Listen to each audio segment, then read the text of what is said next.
Good evening. This is Maestro with the Dawn of War 2 Retribution Elite Modcast. Today, we have a 1v1 match from Division A of the Elite League, Season 6.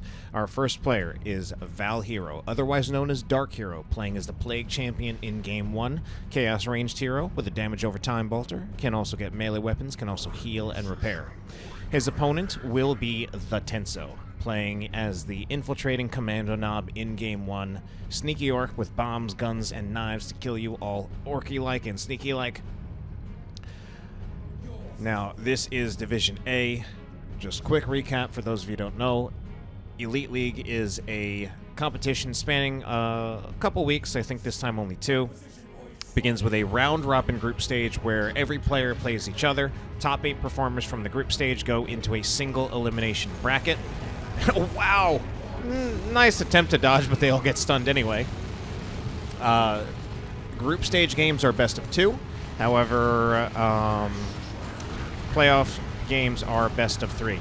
It also is... So, playoff games are best of 5. It also is a rule in the Elite League that players must switch their commander every map. Regardless of whether they win or lose, they must switch their commander every map. So this is Division A as well. Good player, quite good players here.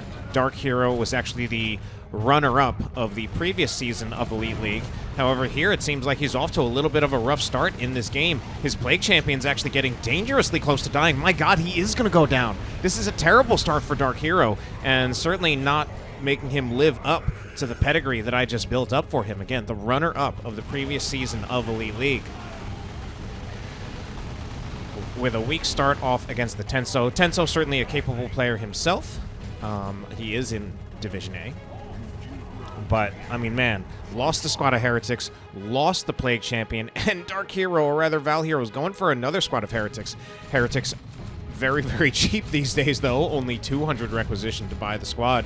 And if he can get the kill on the Kommando, which he should, just a few more shots, okay, that actually goes a really, really long way to keeping things even. Because that's basically a commander trade for a commander trade, completely even economic value there on both sides. It's going to be $250 for each of them to buy back their commander at some time. And then it's really only DarkHero lost a single squad of Heretics, and he never actually had to reinforce that squad because they died in literally the first engagement. So that actually ends up being just fine for DarkHero in what otherwise originally looked like pretty bad for him. Hidden Boys out there already getting enough red to use the high Du Bois Global. Very, very high value to be had by using that global on the Sluggas, since the Sluggas, for all their weaknesses, one of their strengths is that they do have very high, just raw DPS. 25 DPS per model, unless that's been changed recently, and we do have a new patch here, so sometimes it's difficult to keep track of those changes. 6 models, so that's a total of 150 DPS. Now, of course, they lose DPS as models are killed, as we see here. They're going to see if they can finish off another Heretic squad, but I don't think the Tenso will be able to pick it up this time.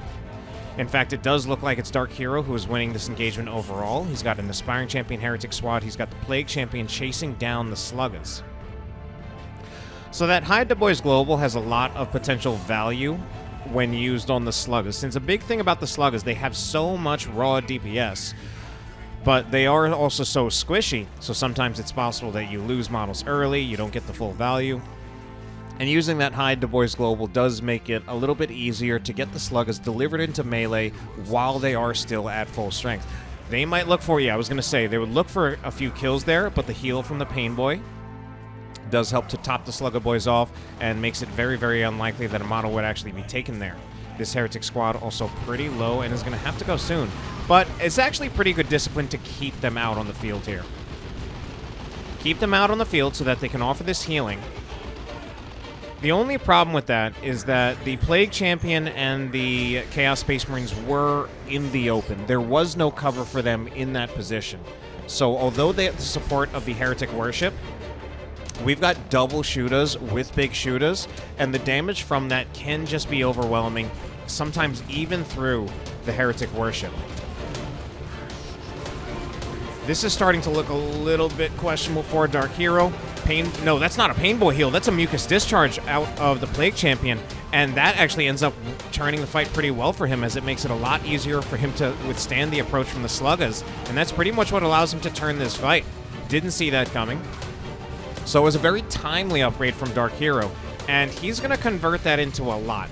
Tenso has a victory point lead, but power is more meaningful in the early game.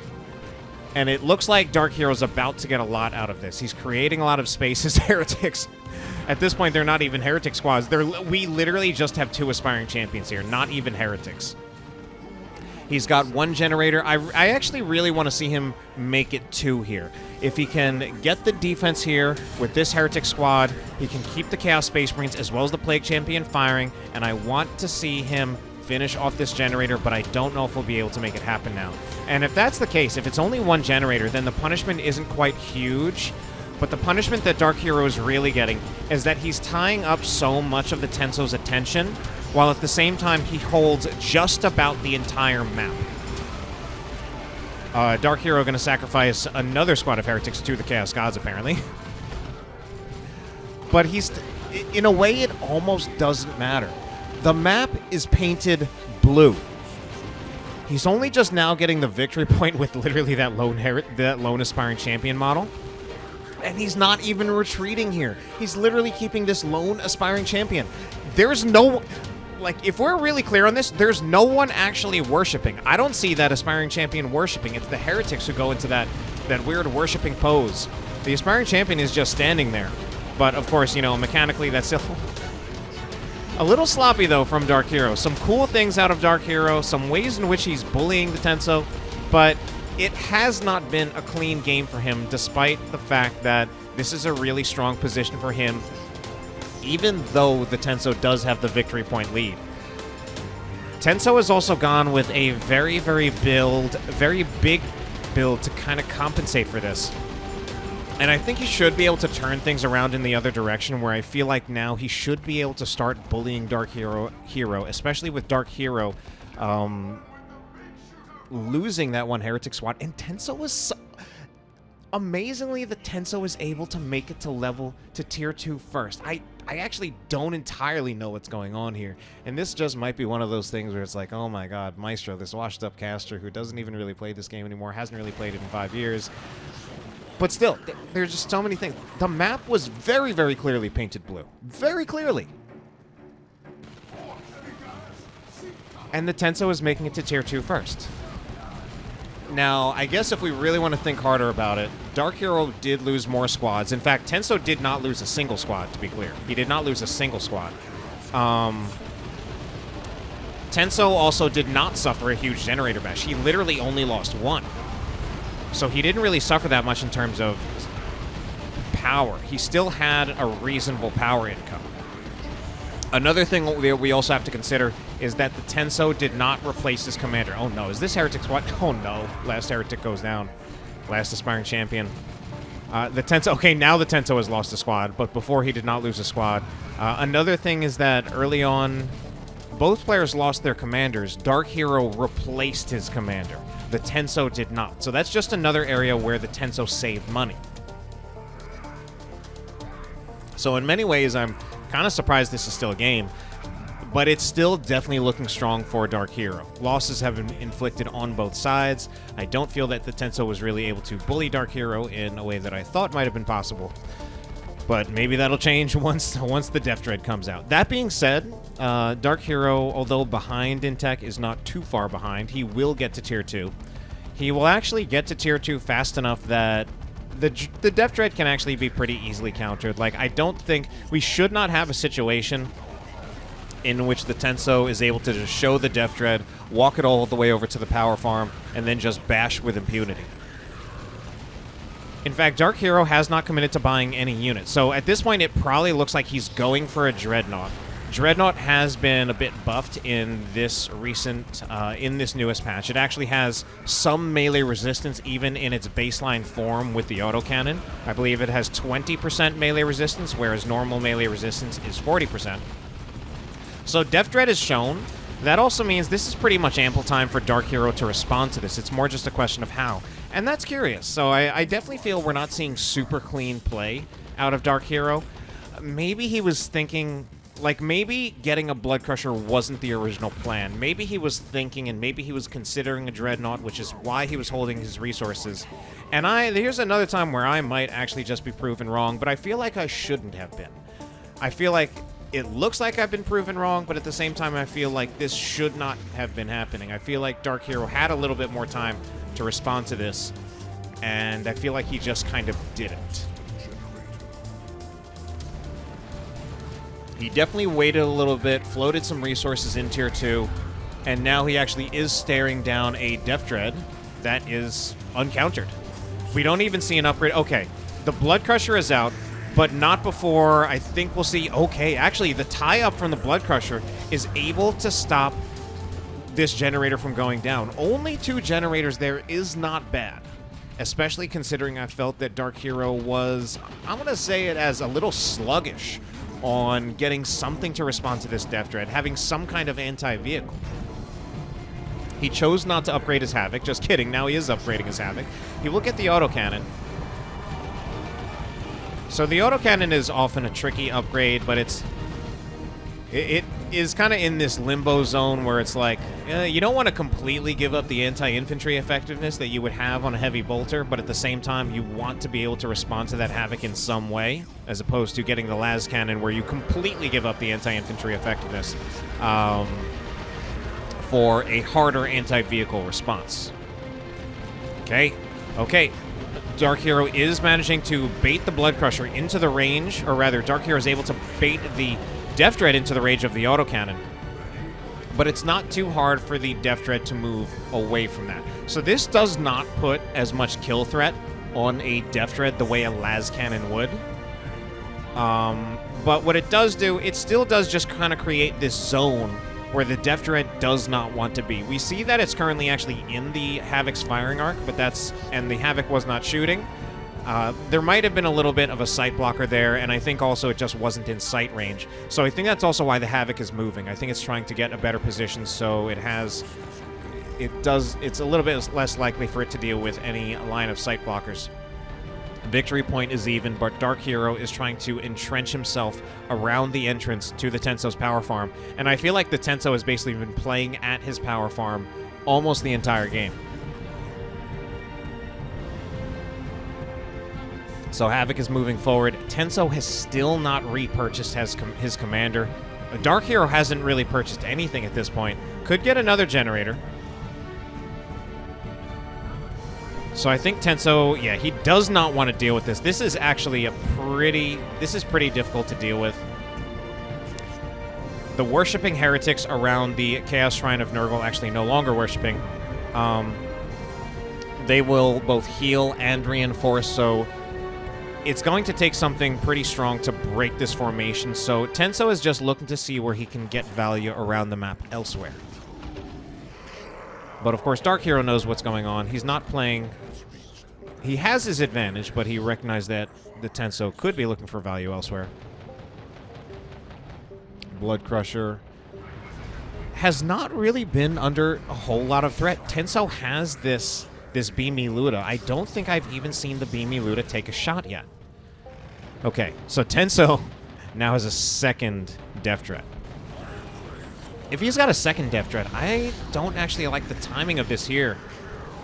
Okay, he's going to make it work, though. If anything, I would want him to wait until he had the second Death Dread a little bit closer. Because he's going to need one Death Dread to stay permanently pretty much on the Havocs. The other one needs to put some kind of threat on the Blood Crusher. Unfortunately for the Tenso, yeah. Noxious Cloud, though, is being incredibly destructive here. Also incredibly noxious. And the Noxious Cloud does a lot to help DarkHero win parts of that engagement. It looks like in the end it will be the Tenso who still keeps... Well, both players still have all their vehicles out in the field and all the infantry has retreated. The Blood Crusher needs to get away. Rather obviously. This does also present Tenso with another opportunity to bash this farm. Blood Crusher can tie up the Death Dread briefly, and the Havoc, yeah, I was going to say the Havoc should be moving up, because this once again really prevents much of a generator bash from the Tenso from happening. Tenso basically only got a second generator. Well, he only got one generator with this run, and he had another generator from before. Tenso does keep the charge cooldown ready on that so that he can just charge away from the Havoc. So this is something where, especially given that these are higher level players, they're both using light vehicles that have movement abilities, and they both have anti-vehicle options that do not snare. So it's actually pretty unlikely that these vehicles go down pretty easily. I think we've seen a lot of engagement so far where I think if we were actually had like more mid-level players, we probably would have seen some of these vehicles go down already. Could be possible that a vehicle could just go down with this harder commitment fight, but I think Tenso here, he just puts one Death Dread on the Havoc. Second one can focus on the Blood Crusher. In fact, it doesn't even need it to. Okay, but Chaos Space Marines they in fact wipe the Luda. That's a huge problem. Death Dread is eventually sacrificed. Just kidding. Blood Crusher is sacrificed, but we also have a Dreadnought out here for DarkHero. And this is something, honestly, I think even 2 Death Dreads would lose to a single Mark of Horn Dreadnought, especially if these Death Dreads are not full on health. Probably if both of them are full on health, then they would actually beat a Mark of Horn Dreadnought, but even then it would be probably kind of close. So now we have a Plague Marine squad out for DarkHero, and this is going to make Tenso's life quite a bit tougher. In fact, Tenso, yeah, he has to buy back another squad of Ludas. Either that or Tank Busters. Ooh, this is looking rougher and rougher for him. This Luda squad still does not have a Beamy Luda. And that's actually just the concede. I was getting pretty close to saying, like, this is starting to look over. So that was game number 1 in favor of DarkHero. Let's move on to game number 2.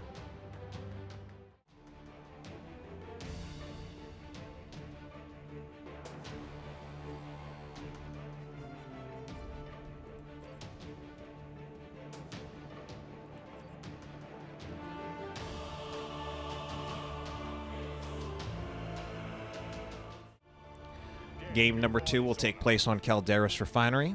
DarkHero, or rather ValHero, either one. I think I'm more in the habit of calling him DarkHero, but I think he wants to go more by ValHero. Playing as the Force Commander, tanky melee hero that buffs and disrupts with Battlecry.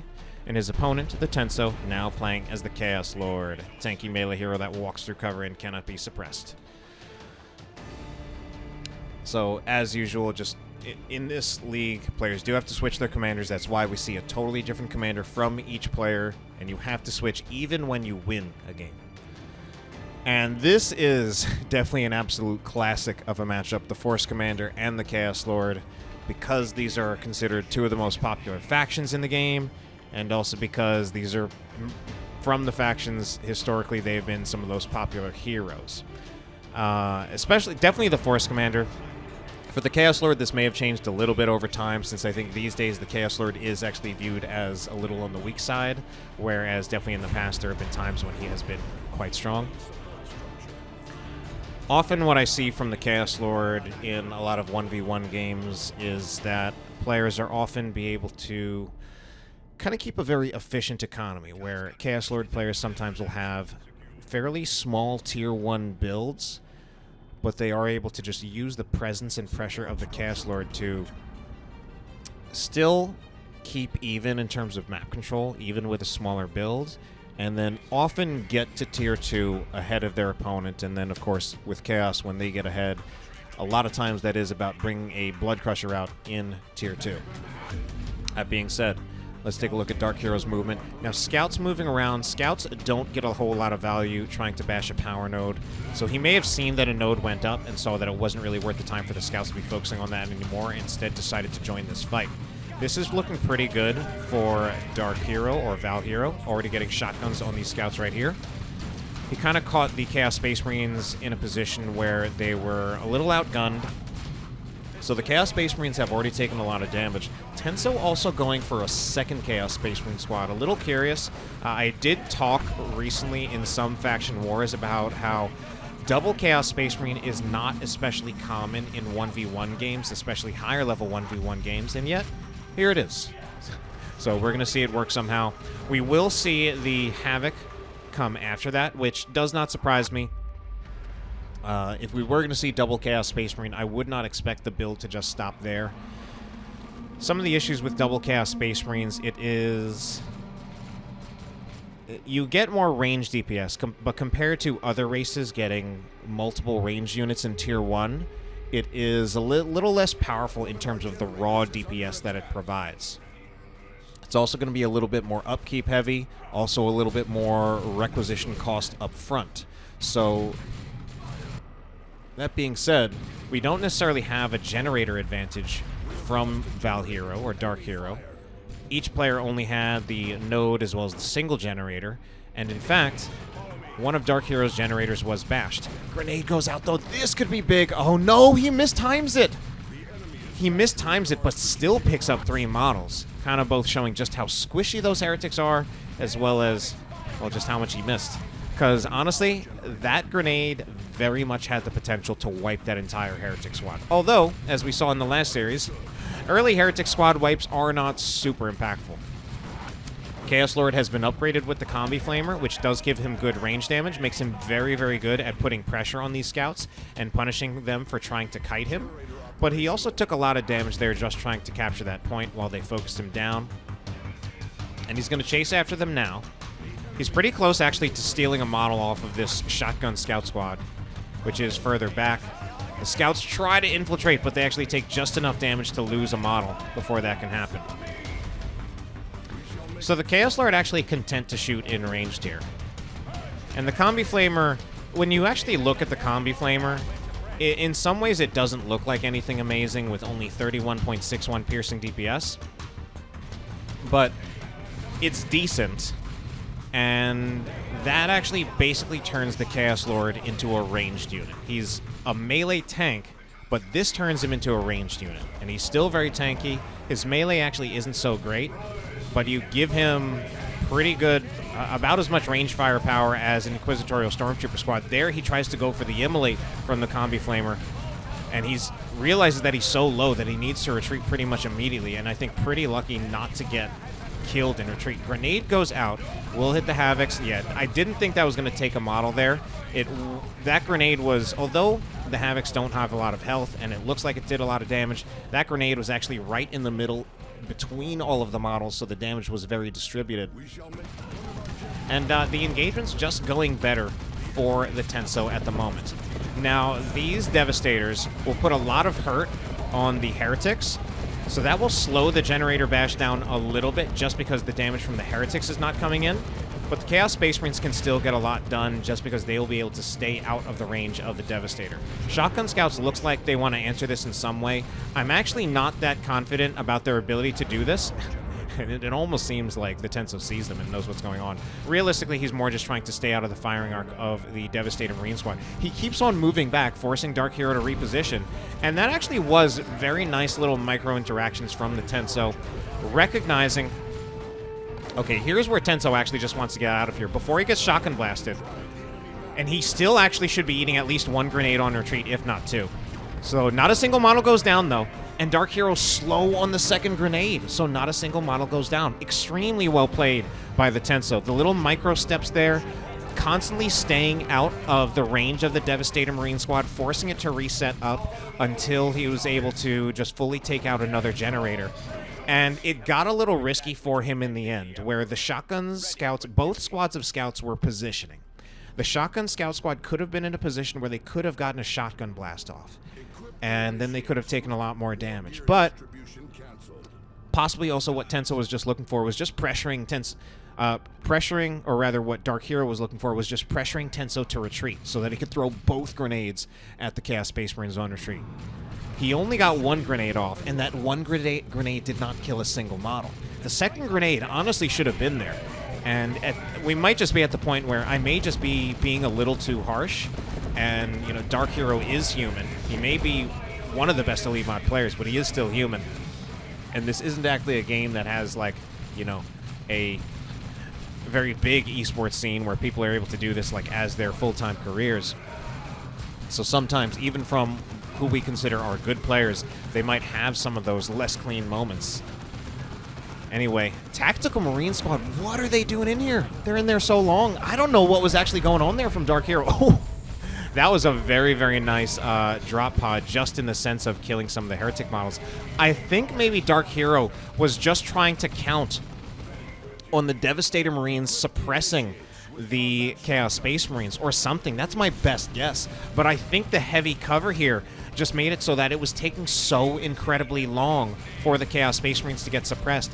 And now, DarkHero's Generator Bash really isn't very strong at all. Okay, he'll start targeting with the Devastator Marines, but if he had the Flamer attacks here, most of this Generator farm would already be gone. But that's the one unit that got forced off in that engagement. Malignant Blindness has been used, and with Malignant Blindness used, it actually looks like the Devastator Marines can't target the generators. And this is where Tenso will make his offensive. Grenade goes out onto the Havoc. Havoc, oh man, they took a huge amount of damage from that single grenade, so that was definitely a much better grenade, where the models pretty much took all the damage that was possible from that one. Okay, Devastator Marines, or rather Havocs, I think they realize they're in trouble. Shotgun Scouts are approaching, and the Devastators, or rather the Havocs, don't want to risk going down entirely. Force melee from the Chaos Space Marines. Oh no! What a foot grenade! And with all of this pressure that DarkHero has here, he's still only taken down one generator. He got a node as well, but he's only going to get one generator. I think the Shotgun Scouts will pick up another one. They're also reinforcing off of this drop pod. Yeah, that'll definitely be at least one more generator, but the Devastator Marine Squad has been forced off. They get one more generator, and now it's pretty much just time to go. They can buy some time with the Shotgun Blast, but yeah, they realize that they just need to go there. They can't fight the Blood Crusher. DarkHero, my god, I didn't realize just how incredibly far behind DarkHero was.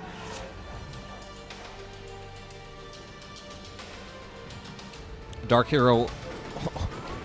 We have a Blood Crusher already out, and DarkHero's not even halfway to Tier 2. So it really just shows... And then there's also the victory points where the Tenso has actually not lost a single one. So really just showing how much Tenso is answering back in this game too here. So this is not looking too ideal for DarkHero, because he'll get to Tier 2, and of course we can't see if he has... Okay, I think he's trying to decide what to do in Tier 2, because we're seeing sometimes when his resources went up and down, reflective of basically just whatever he was purchasing. He might have a unit that's purchased from Tier 2 that's right behind this Tier 2 upgrade. We'll see if he does as soon as this happens. No. So instead he was doing that with some different war gear upgrades. He's going to get the Power Fist because he needs to respond to the Blood Crusher. He needs to respond to it. The Power Fist is a pretty powerful response.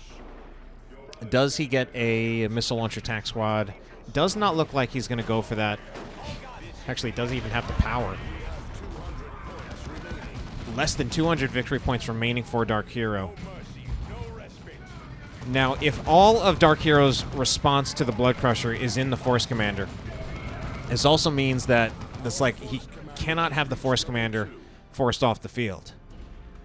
And DarkHero is also so concerned with the victory points that right now the Force Commander is occupied trying to recapture the victory point instead of dealing with the Blood Crusher. Blood Crusher is currently here uncontested and unsupported.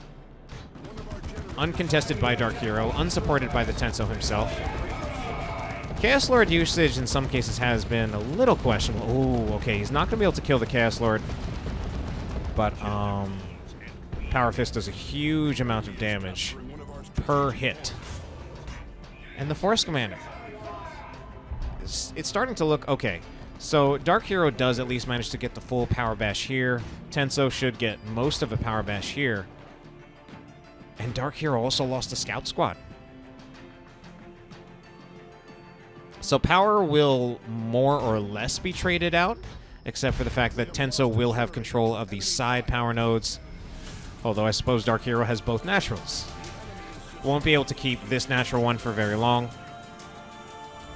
I guess one of my questions at this point is, if there was this investment in the Power Fist, that's clearly the answers to the Blood Crusher, but why has he been so passive in dealing with the Blood Crusher? Now, there are definitely ways in which he can go around the map and get value. Here we see he's going to be killing Havoc models. He might even kill the Havoc squad. It was pretty close, but no cigar. And for the moment, he's actually controlling Tenso's natural, but Tenso will just take his natural. He'll also take the contested. At some point, the Blood Crusher needs to be dealt with. And unfortunately, not dealing with the Blood Crusher, Tenso's economy has been strong enough up until that Power Bash that he now also has a Dreadnought. So this is going to force a second Devastator purchase out of DarkHero. That's inevitably for a Las Cannon, because given what he has now, he really doesn't have much of a choice. He needs a Las Cannon. In terms of power, it's actually going to be a little bit cheaper than getting a Missile Launcher Tac Squad, while also simultaneously being a little bit better. That's going to be a Blood Sacrifice. And this Blood Sacrifice is mostly buying time. It's mostly buying time, just creating more pressure. It's just time where DarkHero is not getting back his natural victory point, so the victory point pressure is really just continuing to choke DarkHero out for the rest of this game, which may not last too much longer, and we may be seeing this go to a Game 3. So, Las Cannon has now been revealed. It has gotten 2 shots off. I think that's the end of the Blood Crusher. No, it's not the end of the Blood Crusher, because DarkHero did not save energy on the Force Commander for Flesh over Steel. Unless it was... No, there's no way it could have been used on the Dreadnought. Dreadnought has no damage. I don't think the Dreadnought got repairs. So I think he used up too much energy with the Iron Halo, and then didn't have enough for Flesh over Steel to actually hit the Blood Crusher. Yeah, and we see he's using that. That's one of the tricky parts about using any kind of energy shield. That energy will compete with your abilities. So you can't really get the full value out of a energy shield if you are if you have abilities you want to use as well. Or you can't use your abilities if you're trying to use an energy shield. That being said, Las Cannon eventually did succeed in taking out the Blood Crusher, but we're going to see the Blood Crusher replaced with some Bloodletters. Bloodletters now would hard counter the setup team heavy play from DarkHero, since he's got 2 setup teams. They also don't even get suppressed. DarkHero really desperate at this point. We've got the infiltrated scout squad looking for the back cap, but it's going to be, at this point, I think a little too late, as Tenso, he will have control over the... victory point here. Although the real question is, what happened to Tenso's Chaos Space Marine squads? He's winning this game, but what happened to his Chaos Space Marine squads? He had 2 of them. And he's still winning pretty hard anyway, but what happened to his Chaos Space Marine squads? Going for kill of the week there, but only managed to hit it on 1 model. Chaos Lord even goes down in retreat. Man, if there actually is a chance for DarkHero to come back to this game, we might actually just be seeing it now. Chaos Lord went down. Dreadnought's going to go down. Chaos Space Marines, I didn't even see what happened to them, because, you know, I'm often droning on about other things. And suddenly, Tenso doesn't have much of an army. What happened here? So what can the Bloodletters do? Okay, the Havocs are suppressing the entire Space Marine army at the moment. There has not been a real answer. Force Commander, I think, is trying to get around the firing arc. Okay, I think the Havocs have been appropriately dealt with. Force Commander does get around the firing arc, and the Havocs were eventually suppressed by the Devastators. Bloodletters teleport in, though, and it looks like they're going to finish off this incredibly low health. No, they won't even finish off that low health Tactical Marine Squad, which actually gets reinforcements from this well-placed drop pod. DarkHero, though, super low on victory points.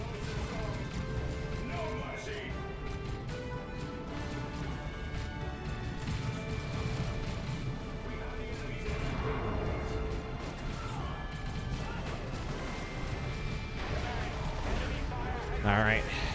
Heretics will Doom Blast the Shotgun Scouts. The game is over. Tenso kind of threw away his army at the end, but he had so much early.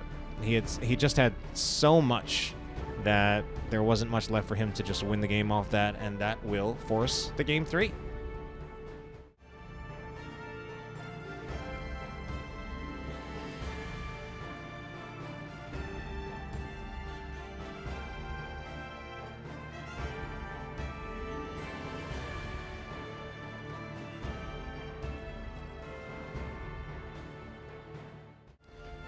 Our final game in the series will take place on Green Tooth Jungle Redux Fixed, one of the longest, most verbose map names in Elite Mod. DarkHero, otherwise known as DarkHero, will now be playing as the Eldar Farseer, spellcasting, buffing, and supporting commander for the Eldar. And the Tenso will be going over to the Lictor Alpha, infiltrating melee assassin commander with displacement. So we get a nice variety of matchups with this format in the Elite League, where players are forced to change their commander in every map. And I think we have seen... the question is also, how many different races have we seen? Because first game... I think we've seen 5 different races as well. 6 different commanders, but 5 different races. I think Chaos was the only repeated race. Tenso playing as the Chaos Lord in Game 2. DarkHero, I believe, playing as the Plague Champion in Game 1. Yes, that is a true fact. Now, as we take a look at the Eldar right here, recently, although they have a special skin because this is a special Elite Mod skin, baseline unit is now called Guardians, even though for about 6, 7, 8 years they were called Dire Avengers in Elite Mod. That change has been reverted. Now they're just Guardians. And we also see the triple Hormigaunt out of the Tenso. And this is something that I was recently asking a little bit about what the meta still is for Tyranids, whether it should be the triple Hormigaunt or the double Termagant opening in Tier 1, so it definitely seems like the triple Hormigaunt definitely still a thing here. Triple Hormigaunt basically winning that fight, in fact. Really, it was the double, because one of those Hormigants actually got in a bad position. A single Hormigaunt squad, I think, is not so good against Howling Banshees. Howling Banshees have the superior melee skill, which is kind of their advantage in Tier 1 over all other melee units, so if it's just one Howling Banshee squad against one Hormigaunt brood, the Howling Banshees should win, because they should just proc special attacks, knock the Hormagaunts all over the place, and win the fight pretty easily. So we'll probably see... I'm actually really surprised the Hormagaunts are committing there, because exactly what I just said happened. The Hormagaunts just not going to win that fight. And they lose 2 models, but about 500 hit points. DarkHero going for the double Howling Banshee, something that you primarily see with the Farseer because she does have Spirit Stones and can heal them both at once, and yet she's actually not going for Spirit Stones. She's going to go for the Ghost Helm instead, which I think is a great war gear, but doesn't have as much of the synergy with the Howling Banshee, with the double Howling Banshee build. Now, what some people might try to point out there is that I believe Spirit Stones have actually been nerfed a bit in this newest version of Elite Mod, which is fair. It probably is a deserved nerf, but I would just think that if you still are going for the double Howling Banshee build with the Farseer, the Spirit Stone still does seem like the better synergy. Now, on the one hand, the Ghost Helm here, that is primarily probably to deal with the Lictor Alpha himself. Single target ability, suppresses and does damage over time. And the Lictor Alpha now actually in a bit of a precarious position himself. Double Howling Banshees potentially approaching him, and a Farseer with the Ghost Helm. This could be a dead Lictor Alpha, but he does retreat pretty much at full health. I don't think we're going to see the Lictor Alpha dead here, and it doesn't even look like... I don't think the Mind War was attempted there. Grenade on retreat, my god, he really was going for it. Trying to hit a single entity on retreat, though, is rather difficult with a grenade. So it was missed, and let's take a look at his health. 126, that could have been a kill. If the grenade did hit, it could have been a kill. So double Banshee into Rangers. Now Rangers, on the one hand, it is actually a little obvious, at least in the sense that it's the detector unit for Eldar, so if DarkHero does not get a squad of Rangers, he's pretty much completely at the mercy of the Lictor Alpha whenever the Lictor Alpha is infiltrated, and just has to hope that he has the appropriate units to be able to deal with the Lictor Alpha when he's in range. Lictor Alpha actually only comes out on the field with half health. That's a dead Lictor Alpha, and that honestly just kind of seems like a pretty big oof from the Tenso. 2 things there. First of all, Lictor Alpha's coming out of the base with only half of his health, and then he's directly engaging Howling Banshees. He has the pheromones upgrading. I don't know if that would have helped turn the fight. because it was really the Lictor Alpha there who just did not have enough health going into that fight against double Howling Banshees. The Banshees not really appropriately being respected by the Tenso, and he has already paid for it a bit. That being said, Tenso does manage to force off enough other units that he's going to have the Raveners target this generator farm. They should finish at least one generator, but the Dire Avengers, that's going to be a tough adjustment. The Guardians are putting some fire on the Raveners. Howling Banshee's looking to see if they can pick up one of these models in retreat, but it doesn't look like they will get it. And the Rangers now actually do get a little bit more value with some of the other units that the Tenso is putting out on the field. These Rangers not going to be super great against the Hormagaunts, but quite a bit better against things like the Raveners as well as the Warriors. Kinetic Pulse, a great way also to control those units. And both the Raveners as well as the Warriors are just good targets for the Rangers to plink at and possibly see if they can pick a model off.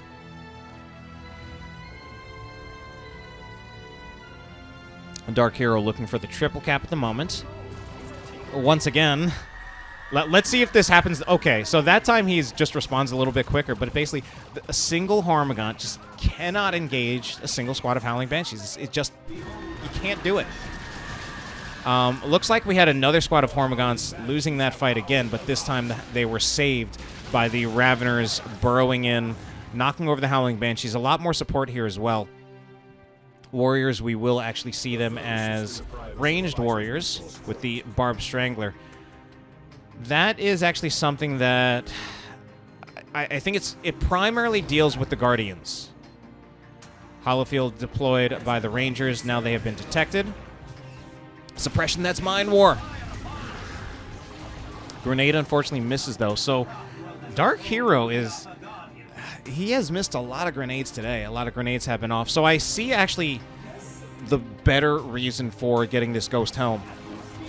It's actually less for the Lictor Alpha than it is for using it to combo the grenades. And that was definitely, it could have been a great combo. Just suppress the squad, suppress the Warriors, and then just throw a grenade at them. And then as long as you don't miss, it's going to do a lot of damage. Unfortunately for DarkHero, he did miss.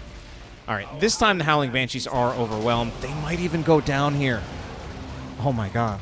I was not expecting that.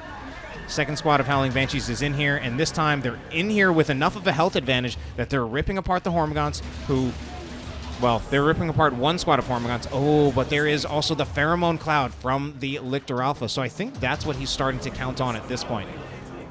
So an individual squad of Howling Banshees will win against a single squad of Hormagaunts, but there was more than one squad of Hormagaunts. There were two. Additionally, the Hormagaunts were getting reinforcements from the Pheromone Cloud, which is just part of the way that he is dealing with the Howling Banshees here. So at this time, we should see Tenso get a Generator Bash here. Rangers are not going to be enough to deter the Generator Bash. They might manage to pick off a model on the Raveners. And then if the Howling Banshees can get in a position, they might see, okay, the Raveners are trying to burrow away. They're going to look for a better retreat path. And I think they've got it.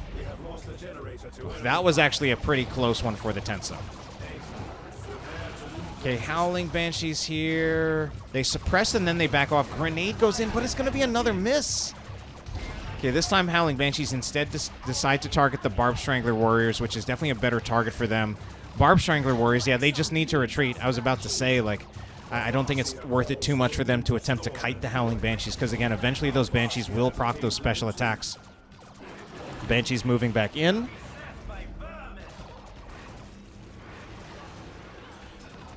Oh, the Lictor Alpha just went down.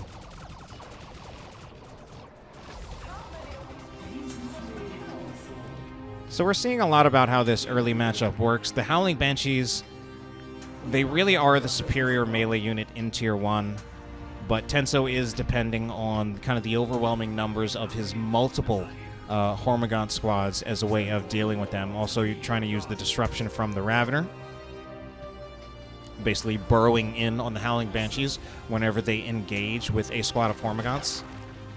That seems to be his primary answer, since he does not have a squad of Termagants to snare them with crippling poison. Lictor Alpha, unfortunately, dead once again. Another answer that I personally wonder about from the Lictor Alpha.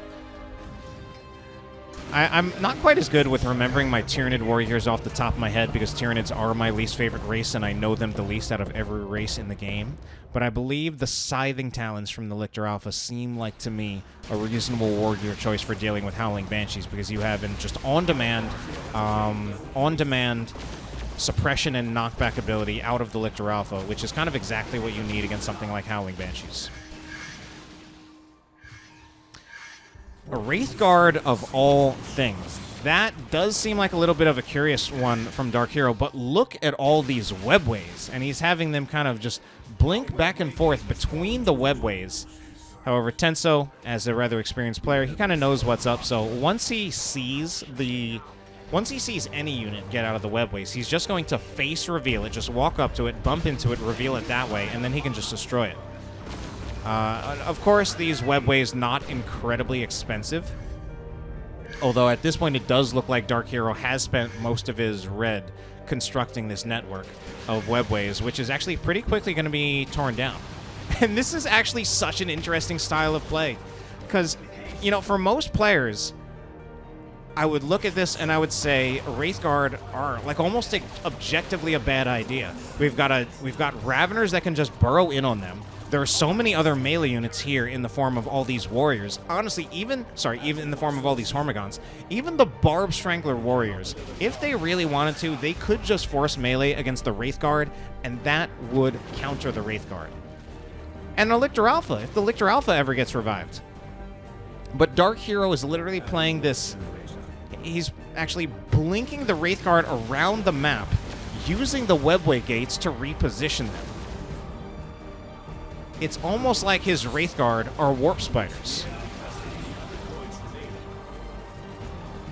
Ultimately, though, there is a limit to how much he can actually do. That Levitation Blade, or Gravity Blade, granting the Levitation Field, actually being used on the Gene Stealers there. Very, very nice as kind of a melee counter there. Those Gene Stealers, because we have such a aggressive melee build out of the Tenso.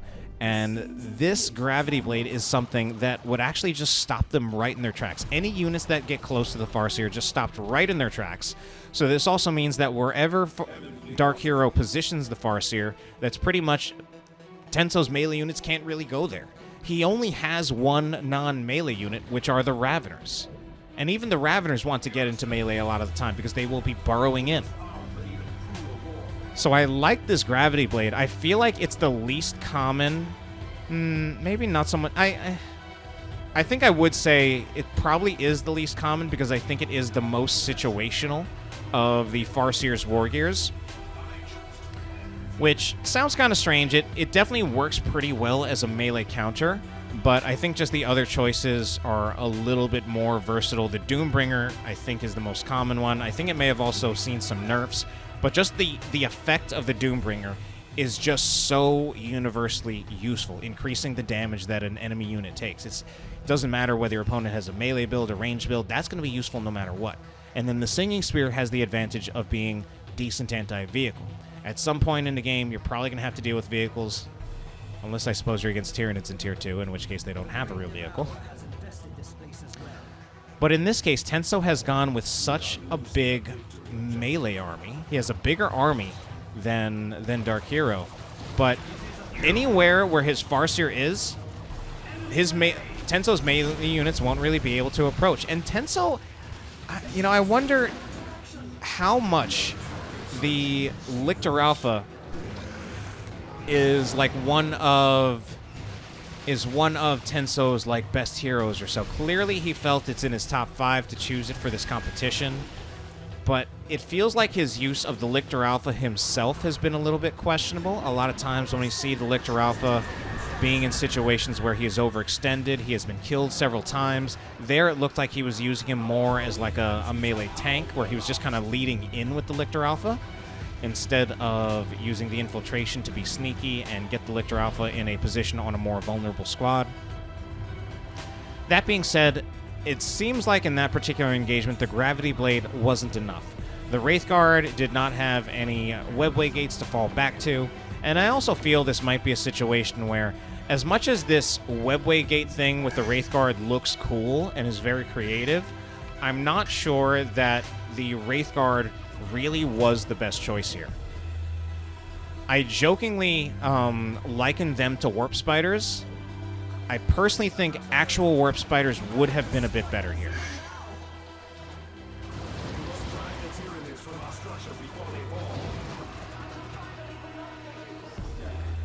Triple cap for the Tenso. He's going to make up a lot of victory points.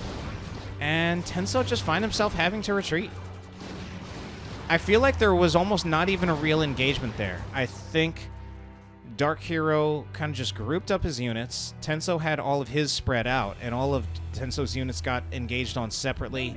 They were defeated by the overwhelming firepower from DarkHero, and then they just needed to get out of there. So DarkHero will retake the double cap soon enough so that he will actually still maintain the victory point lead. Tenso is looking to move out here, though. Okay, looks like DarkHero actually won't retake the victory points just yet. He'll retake one of them, so it'll be evened out. Raveners managed to get the burrow. They do manage to get in really close to the Dark Reapers, and I don't know where the Dark Reapers are going anymore. And one of the big problems that DarkHero has right here is that his primary melee counters, the Howling Banshees as well as the Farseer, were not taking part in that engagement. So DarkHero had literally had no choice but to back up. I think that is... I mean, that's something it's pretty easy for me to see from a spectator perspective, but I think he just did not have the right unit split. I think if he needed a unit that was going to break off to the side and capture points, it should have been either a Dire Avenger squad or a Ranger squad.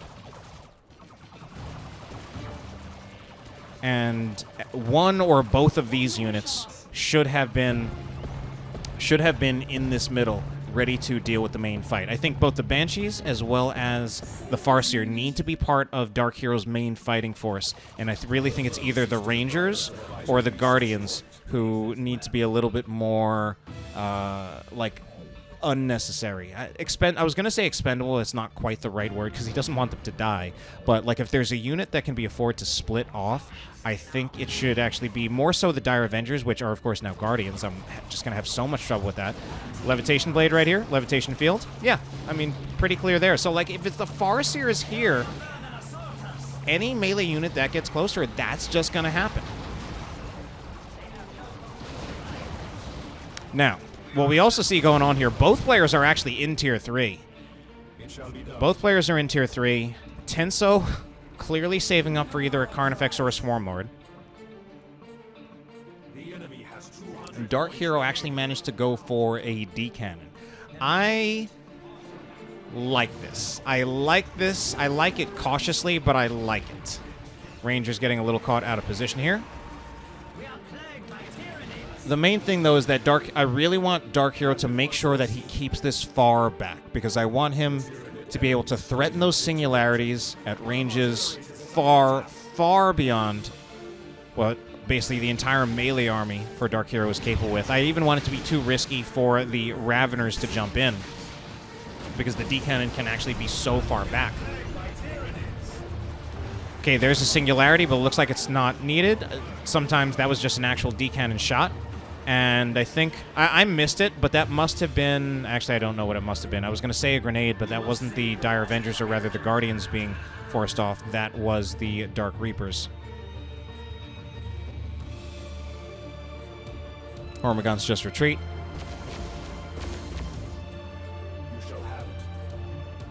What is also good about this D-Cannon is that it does very well for denying this victory point. So Tenso can't just put a unit on this victory point and expect to capture it. Otherwise, he's going to be bombarded by the D-Cannon. Soon to be a triple cap for DarkHero, and he's already got a big victory point lead. Tenso is actually really running out of time here. So he's been waiting for this Carnifex, and yeah, I think there were... It's actually kind of strange where the Wraithguard are working surprisingly well, and a lot of that has to do with DarkHero's micro and his positioning on them. I think there are a lot of players who would not be able to pull this off against the full-on melee build from the Tenso. But I also think this full-on melee build from the Tenso has itself been problematic. Attempted foot grenade by DarkHero, not correctly placed. This has not been a great showcase of his grenade placement this series. So Dire Avengers will actually just be Guardians. Guardians. So hard to just undo 7 years of calling those units Dire Avengers.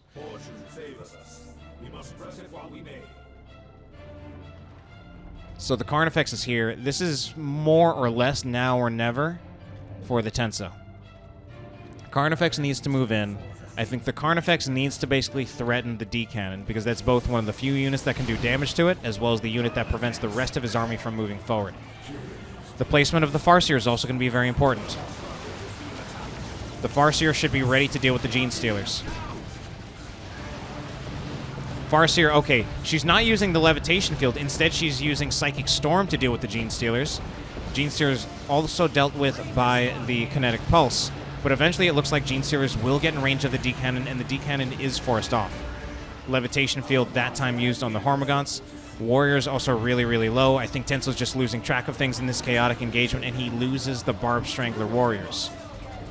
Meanwhile, this unupgraded Carnifex will soon be upgraded to Thornback. DarkHero has won this engagement.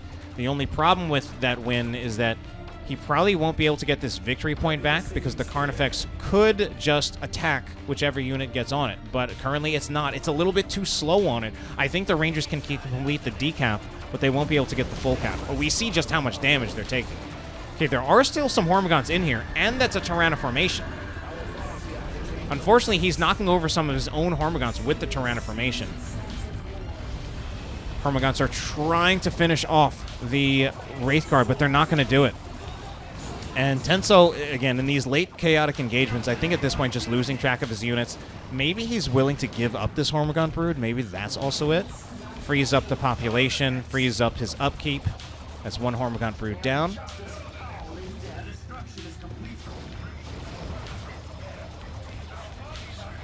Carnifex is doing a lot of work, though, because the Carnifex is not particularly well countered at the moment. Realistically, the D-Cannon can damage it. The Wraithguard can damage it. The Wraithguard, it's going to be a little bit hard for them to do that reliably, especially without getting tied up by the Carnifex. So we see the Fire Prism. And the Fire Prism is actually a great choice in this situation. Can attack that Carnifex at long range. Can also do very, very well against all of the squads that the Tenso has, and the Tenso does not have a good answer to the Fire Prism. So Fire Prism is currently using the Disperse Beam, however. Disperse Beam is going to be good against squads. Wants to switch to the Focus Beam. Really surprised, though, to see this Fire Prism actually just getting hit in melee by the Carnifex. I really feel that should not happen. Okay, goes into the infiltration field of the Webway Gate. D-Cannon is taken out. For a second there, it looked like Tenso wasn't going to take it out. Carnifex actually charged in, but actually got stopped on the Webway Gate. This Fire Prism honestly should not die. It is faster than the Carnifex, but somehow it's going to die. And I really, honestly don't believe that. I do not believe my eyes.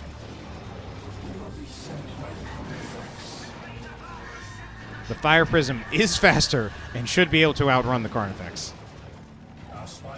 I know the Carnifex has a lot of health, but I really am surprised by just how many melee attacks the Carnifex was able to get on a unit that has 65 range. Farseer actually switching over to the Singing Spear. So again, that's kind of the more overall usefulness of the heavy melee.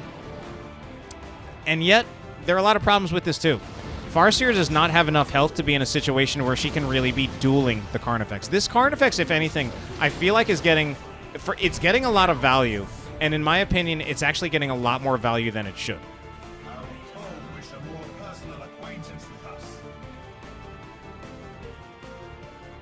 I would almost say I think DarkHero at this point just needs to like get a Bright Lance and Warp Spiders, but he doesn't have the resources for it. So he lost the D-Cannon, and he lost the oh wow, and he lost the Fire Prism. Two units that basically should have countered the Carnifex, and have incredibly long range. D-cannon range is literally like 82 units. I think the D-cannon has the longest range of any unit in a game with its basic attack.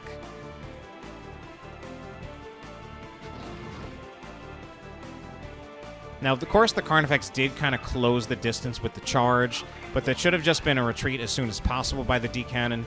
And the Fire Prism, the Micro just needs to be on top of the Micro. Oh, wow.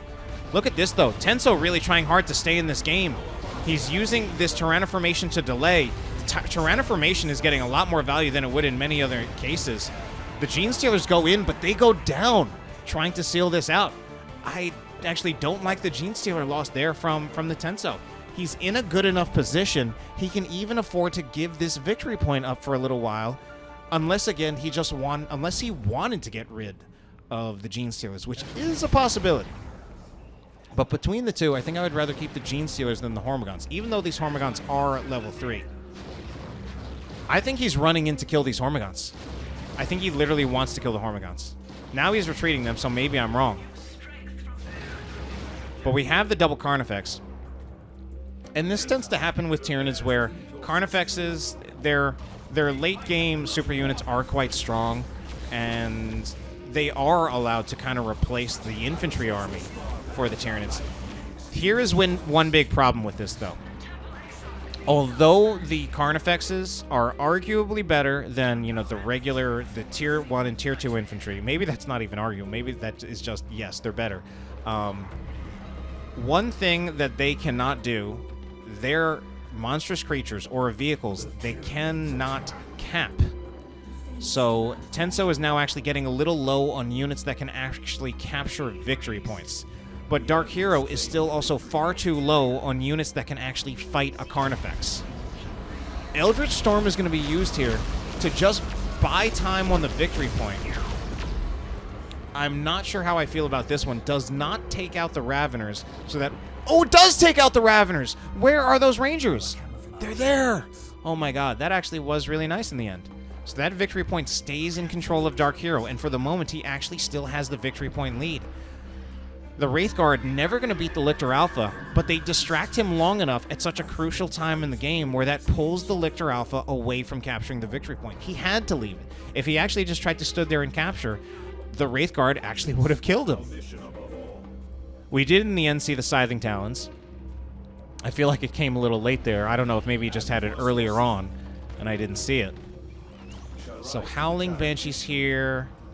We'll need to retreat. Yeah, Howling Banshees, they're not going to be able to deal with the Rippers, the Carnifex, and then you actually have the Lictor Alpha with the Scything Talons. He can just knock down the Howling Banshees on demand as long as they don't proc a special attack too quickly on him. So victory points, 35 to 20. Now, all right, Tenso is parking this Carnifex on this. Oh no, DarkHero revealed. Oh no, that was not what he should have done there. Oh no, and that's going to be a kill. And that was a little bit of a mistake. I feel it was totally possible for DarkHero to run the Ranger around the Carnifex to not reveal. And this is getting so close now. I think, though, this might actually be the game going in favor of the Tenso. It is. Yeah, this is. All right, that is it. That closes out our series, and the Tenso does, in the end, take it 2-1 in what was quite a series in the end. Hope you enjoyed it, and have a good night.